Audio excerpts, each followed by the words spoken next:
investor-investor besar nunggu, dan itu membuat perlambatan ekonomi dan lapangan pekerjaan baru tidak tercipta.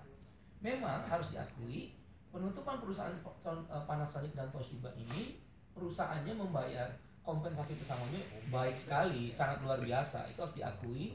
Dan negosiasi anggota kami dengan manajemen juga berjalan dengan baik, bahkan hampir 4 kali lipat dari peraturan menteri. Jadi kalau peraturan undang-undangnya bayar 20 juta masa kerja 5 tahun misal, itu mereka bayar 80 juta. Jadi dari sisi itu luar biasa kepedulian dan perhatiannya dari manajemen.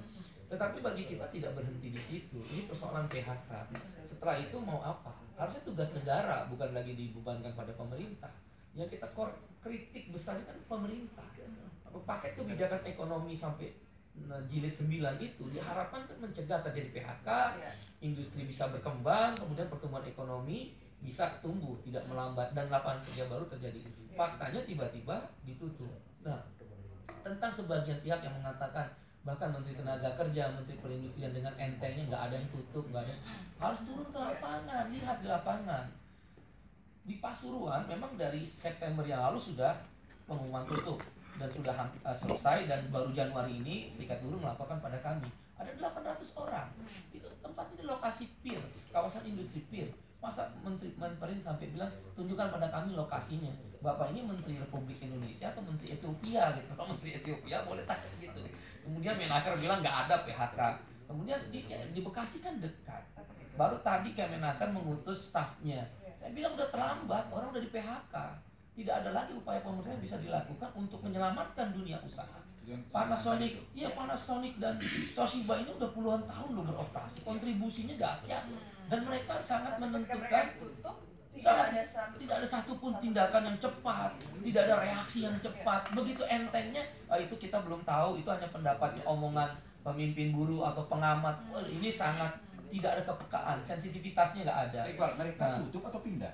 Tutup. Jadi begini, misal tentang penjelasan pemilik perusahaan Panasonic. Ada 3 memang Panasonic yang kita cerita, Panasonic produksi lighting ya. Ada di Bogor 1, ada di Pasuruan 1, ada di Bekasi 1. Yang di Pasuruan udah tutup, 800 orang. Udah tutup. Kemudian yang di Bogor masih beroperasi. Yang di Bekasi pertengahan Februari ini sudah selesai diskusi pesangonnya, pasti tutup. Otomatis karena pengumuman hampir 480 orang. Jadi di 2 Panasonic aja sudah 1.285 orang. Nah, betul kemudian atas kebaikan pemilik perusahaan ditawarkan yang udah ter-PHK di Bekasi dan Pasuruan, mau nggak kerja di Bogor? Ya perusahaan buruhnya pasti nolak karena nggak ada rumah, nggak ada ongkos. Mereka udah biaya lain yang terus di Bekasi dan di Pasuruan. Apalagi Pasuruan suruh ke Bogor, rasanya tidak mungkin. Itu yang benarnya. Tapi tentang apakah ansih perusahaan tutup? Ya, cara kita melihatkan dari pengumuman perusahaan. Jadi based on kita berunding negosiasi pesangon itu pengumuman perusahaan. Perusahaan secara tertulis mengumumkan tutup. Apalagi Toshiba. Toshiba itu pabrik televisi dan mesin cucinya diumumkan dari 5 Januari ditutup. Maka sekarang udah negosiasi perundingan pesangon diperkirakan akhir Maret. 865 orang. Clear. Jangan menyangka Maret clear untuk berunding upahnya selesai, semua selesai, otomatis operasional tutup. Jadi ada 2.145. Dan di Bekasi juga ada 2 pabrik Korea elektronik, Samoin, 1.166 orang. Kalau di Snaker nggak tahu, Menaker nggak tahu, kelewatan banget. Di Bekasi, kalau di ujung dunia sana, di Sulawesi Tenggara, di Poso mungkin boleh. Ini nggak masuk akal cara berpikirnya. Kemudian Starlink tutup 452 orang. Gak usah ada capital intensif atau padat modal. Padat karya pun tutup. Padat karya itu Jaba Ganindo Tangerang sampai hari ini 4.700 karyawannya lontang-lantung, belum ada kepastian berapa nilai pesangon, itu juga tutup. Nah, oleh karena itu kami meminta pemerintah sungguh-sungguh paket kebijakan ekonomi ini kuatnya di retorika dan konsep.